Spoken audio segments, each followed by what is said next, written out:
Hi, and welcome to Talk2BeWell. I'm your host, Parker, and I'm actually taking over for Dr. Robin Henderson today. I'm the statewide outreach strategist at Youthline, and today I'm joined by three of our youth volunteers, Cameron, Eric, and Olivia. As a reminder, the information provided during this event is for educational purposes only. It is not intended, nor is it implied, to be a substitute for professional medical advice.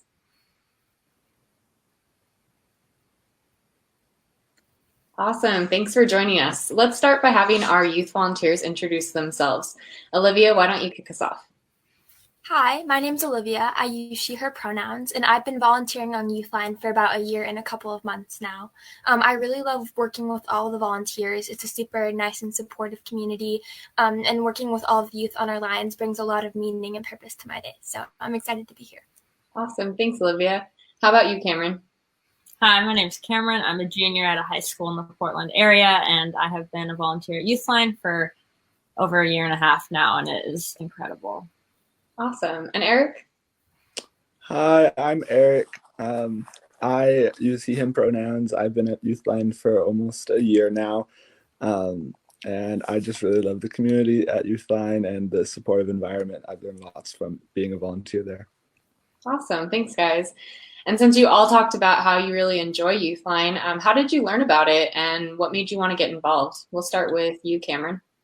So I heard about it from somebody who was a volunteer at my high school, and they did a workshop about it, and I heard about it and just thought it would be something really cool to get involved in. And then I reached out and heard more information about it, and it just became even more incredible than I thought it was when I first heard about it, and it's been the best thing I've ever gotten involved in. Awesome. How about you, Eric? I learned because I live in Salem, and there's been lots of teen suicides that have happened there. So I learned from a postvention outreach campaign that Lines for Life and Youthline did, and that's how I got involved. Awesome. Thank you. And Olivia? My health teacher in freshman year promoted it as a resource for feeling better and reaching out to support. And so I did a bit more research into it, and it was super inspiring to see teens. And then when I looked at it, it seemed like something I'd be interested in. And like Cameron said, I'm so glad that I did. Awesome.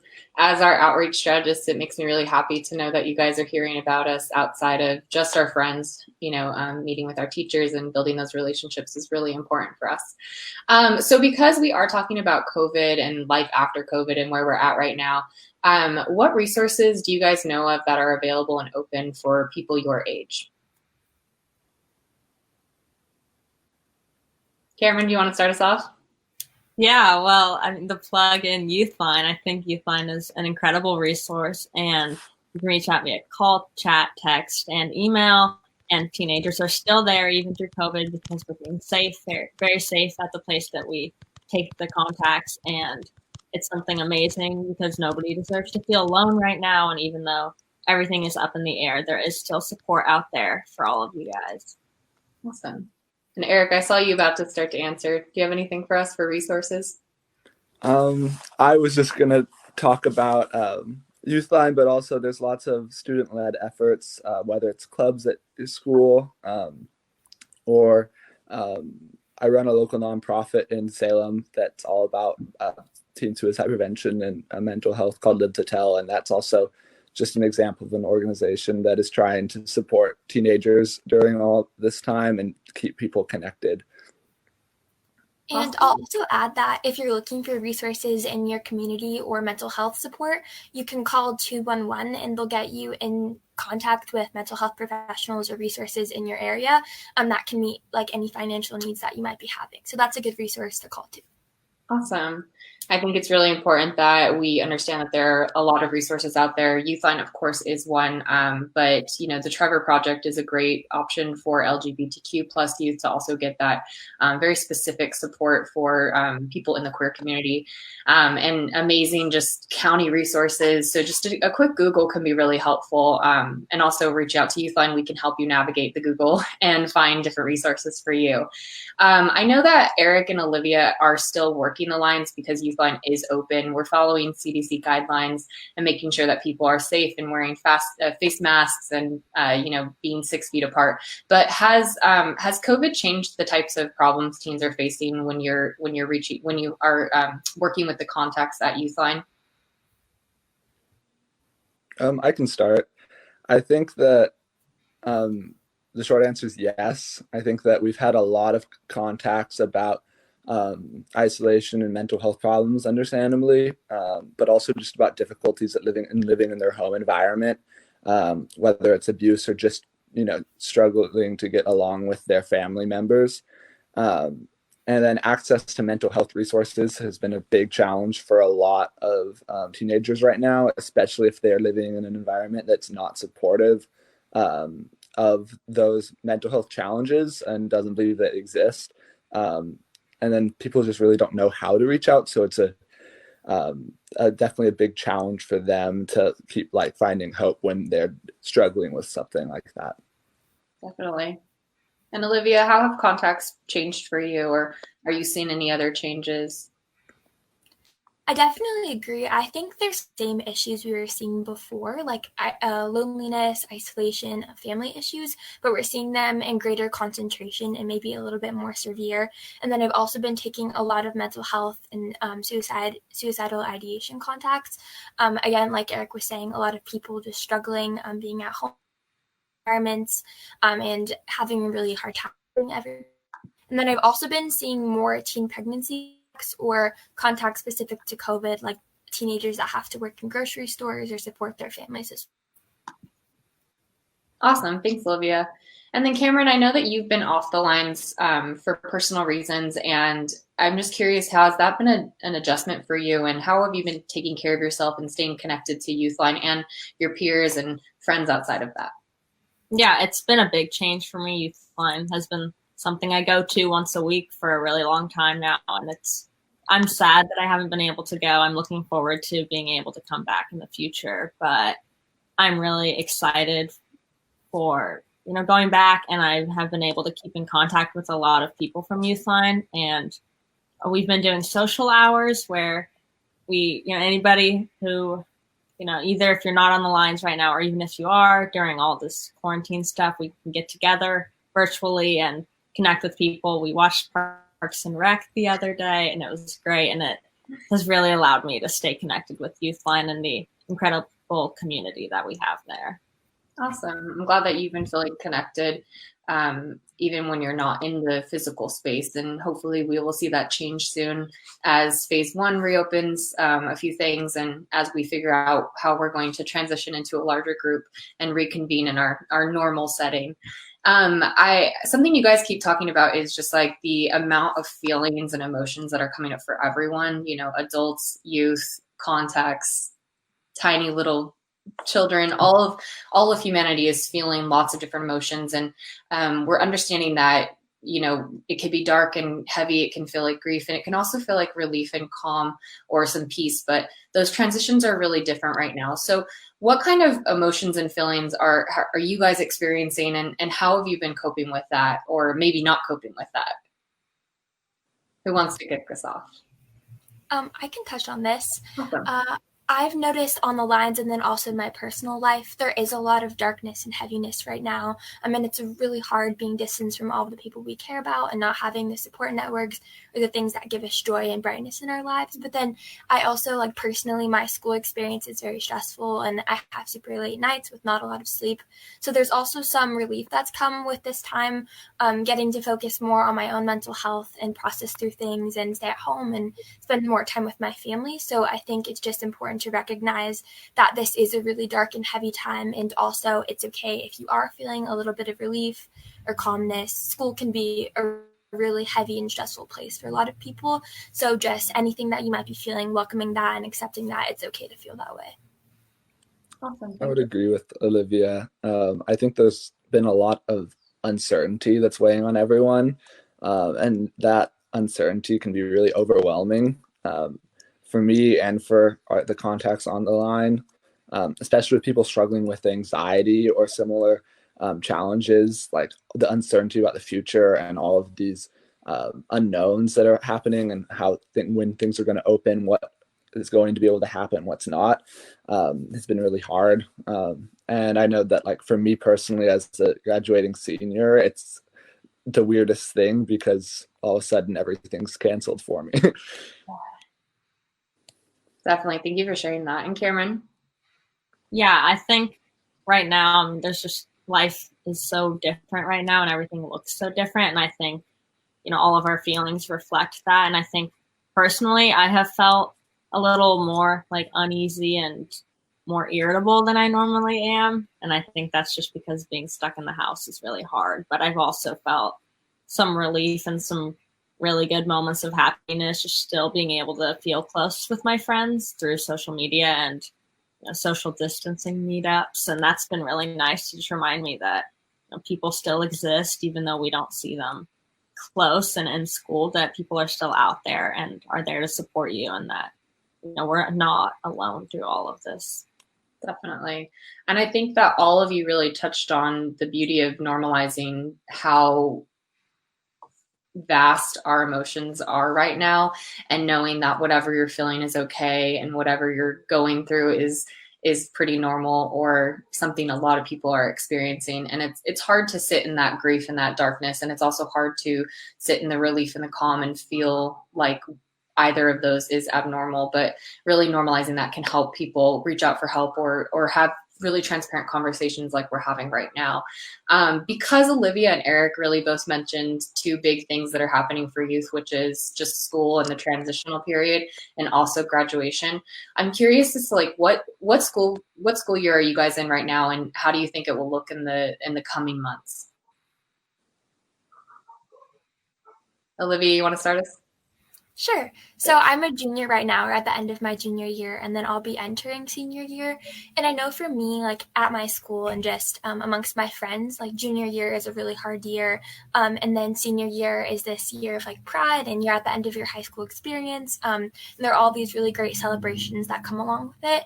So I think, like in my social circle and in my own personal life, there's some fears around what senior year will look like, and if we'll be able to have those cumulative moments and celebrations, or if we'll just be at home doing more online learning. So like Eric touched on earlier, I think that idea of what everything next year and senior year will look like is really overwhelming and just kind of hard to sit with.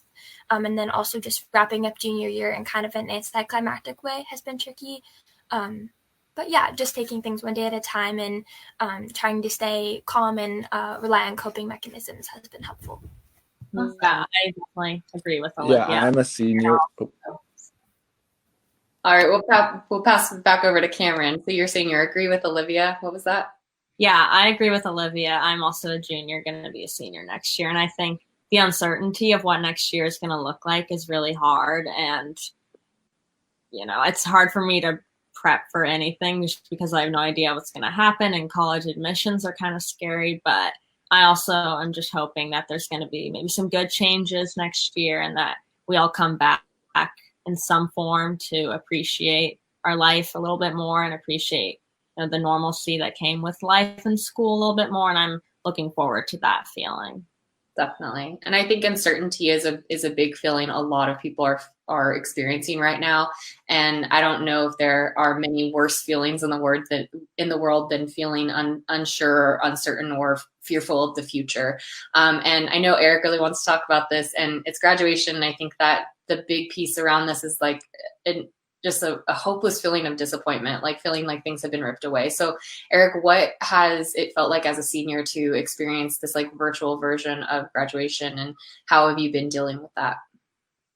Yeah, Olivia kind of touched on it, but like the anticlimactic feeling is real, and the idea that like especially this was entering the time where all the celebrations happen, and graduation obviously, but also stuff like prom and all those different things. And it kind of just ended very abruptly with that warning. So I'm not in school anymore because school is done for seniors.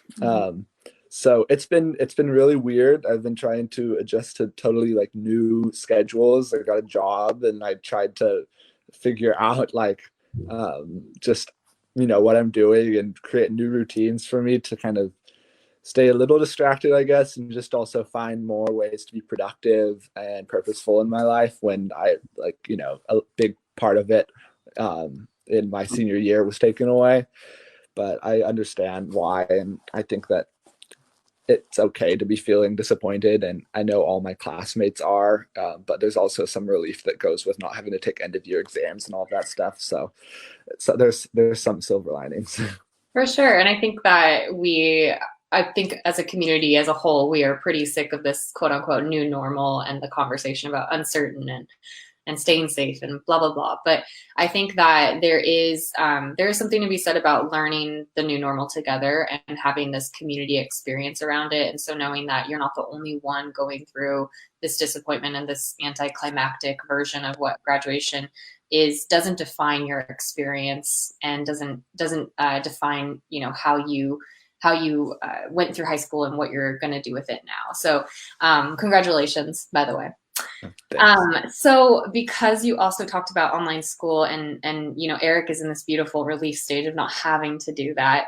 What has online school looked like for you, Cameron and Olivia, and how have you been managing that with your work at Youthline and just the overall crisis that we're experiencing?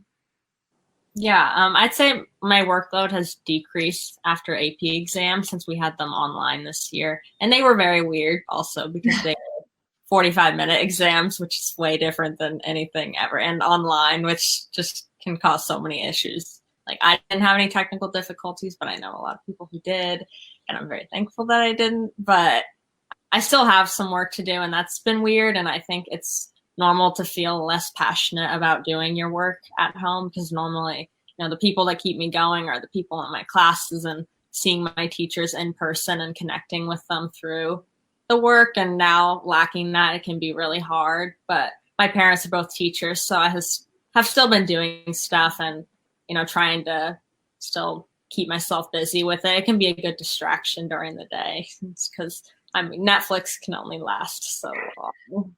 And we know you love your Netflix. So. I did, yeah. And then Olivia, what has online school looked like for you?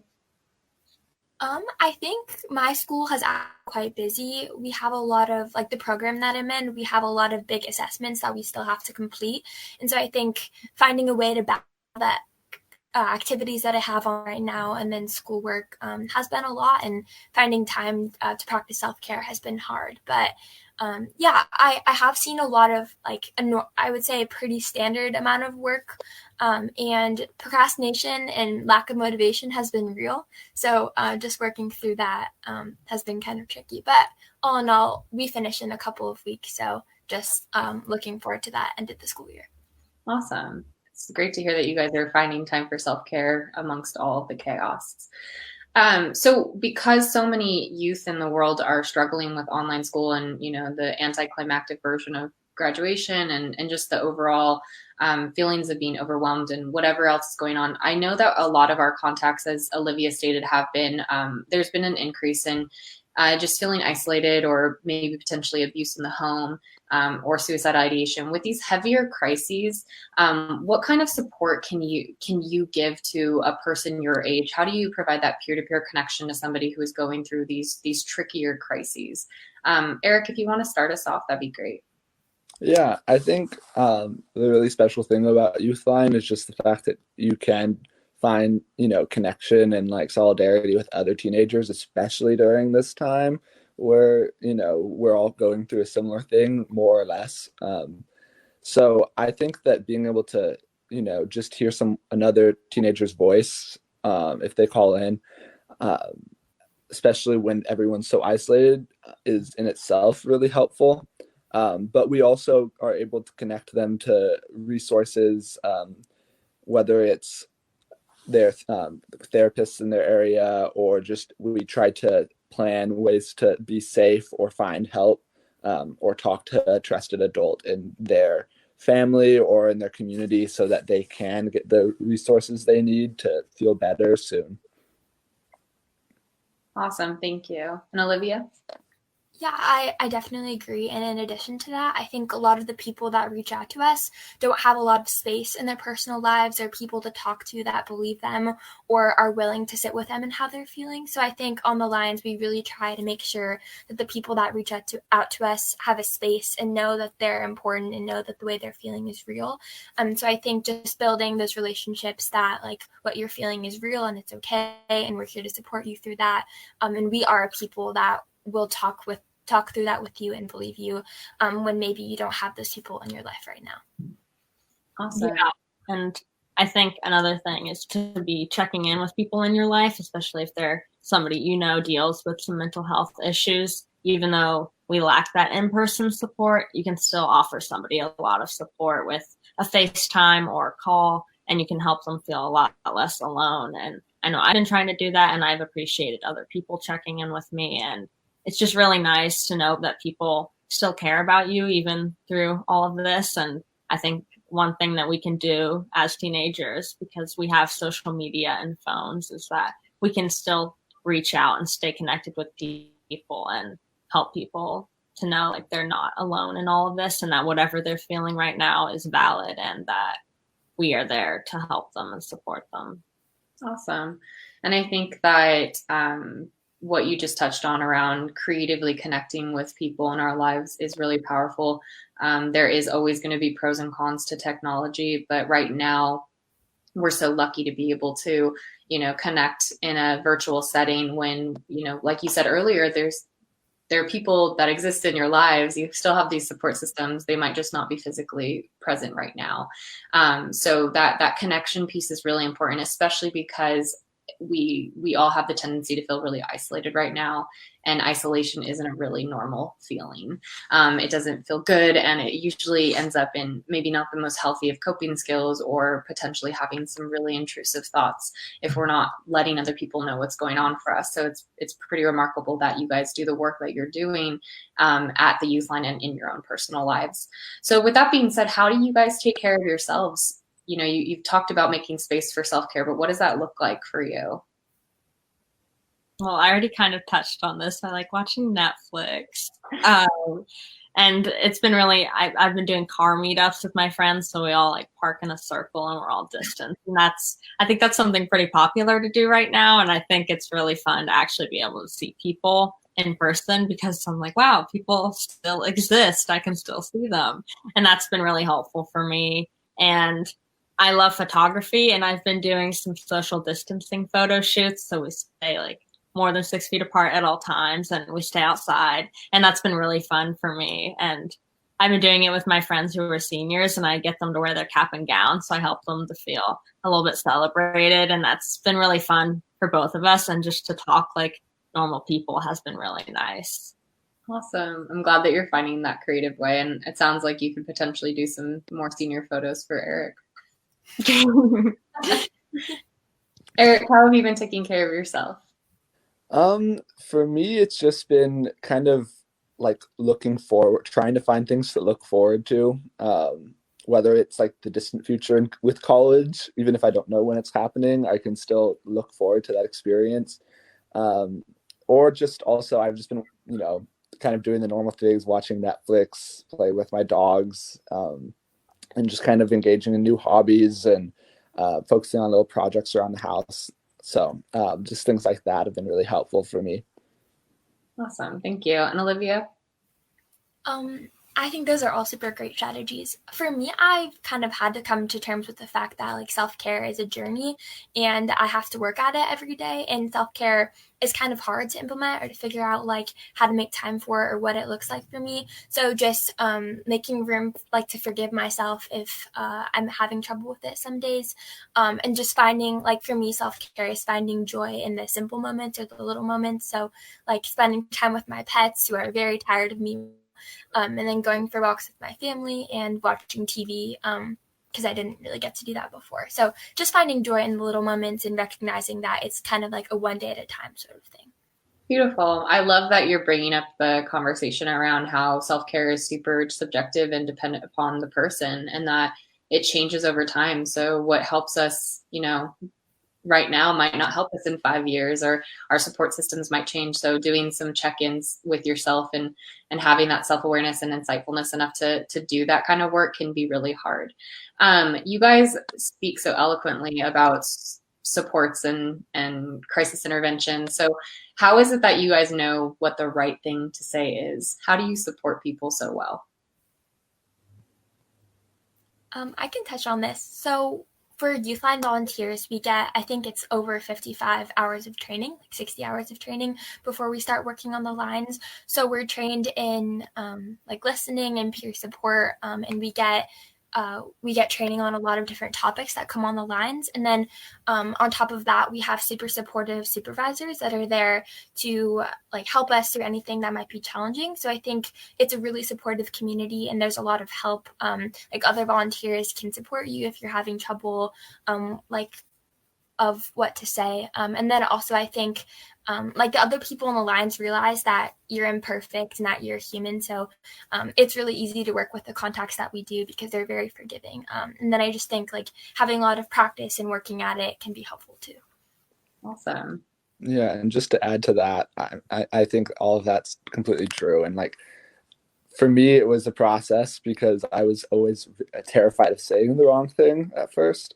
And so like what Olivia said, like we are imperfect, and sometimes I don't know what to say. I don't have the perfect words to like, validate what someone's going through.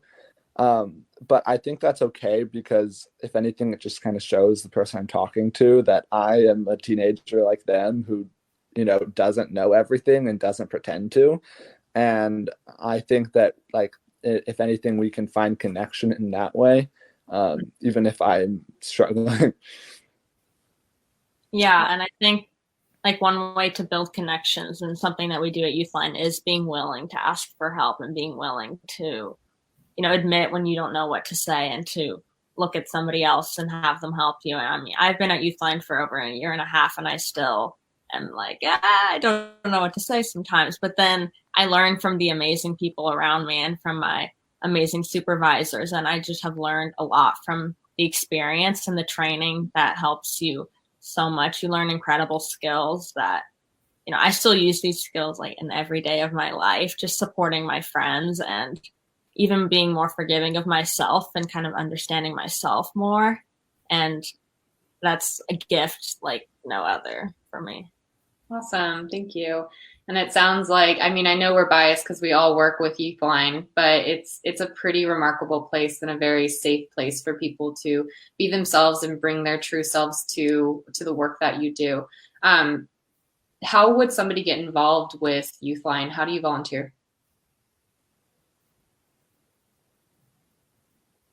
Yeah, so if you're looking for more information on becoming a volunteer, or if is it over 20? You can become a coaching volunteer. 21 and up. Yeah. If you're looking to learn anything, this is the email. It's youthL@linesforlife.org. And that way you can get in touch with somebody at Youthline and hopefully hear more about it and want to get involved in it, because we're always looking for more people to join. And you have to be between 15 and 20, and you'll have to live in the Portland metro area or Central Oregon.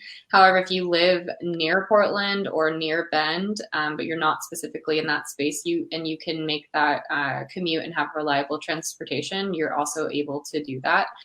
We've had a few youth in the past that have been able to make the commute, and it's a pretty remarkable commitment, but I think it ends up being worth your time.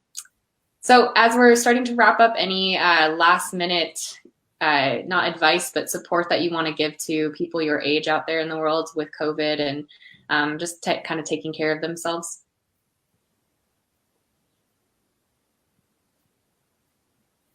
Olivia, you want to start?